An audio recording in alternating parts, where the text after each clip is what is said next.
বনভোজন কবি গোলাম মোস্তফা পাটনজলা মাহাতো।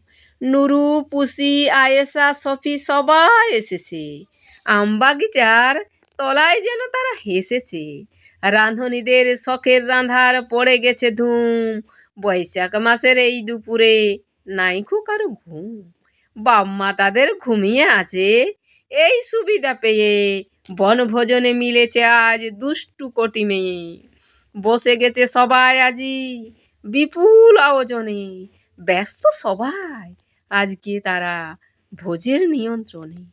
কেউ বা বসে হলদি মাঠে, কেউ বা রাঁধে ভাত, কেউ বা বলে দুধ তেরি ছাই পুড়েই গেল ভাত।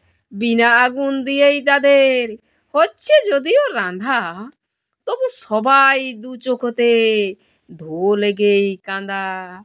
কোরমা পোলাও কেউ বা রাঁধে, কেউ বা চাখে নুন। অকারণে বারে বারে হেসেই বা কেউ খুন। রান্না তাদের শেষ হলো যেই গিন্নি হলো নুরু। এক লাইনে সবাই বসে করলে খাওয়া শুরু। দুলোবালির কোরমা পোলাও আর সেকাদার পিঠে মিচিমিচি খেয়ে সবাই বলি বেজায় মিঠে। এমন সময় হঠাৎ আমি যেই পড়েছি এসে, পালিয়ে গেল দুষ্টুরা সব খিলখিলিয়ে হেসে।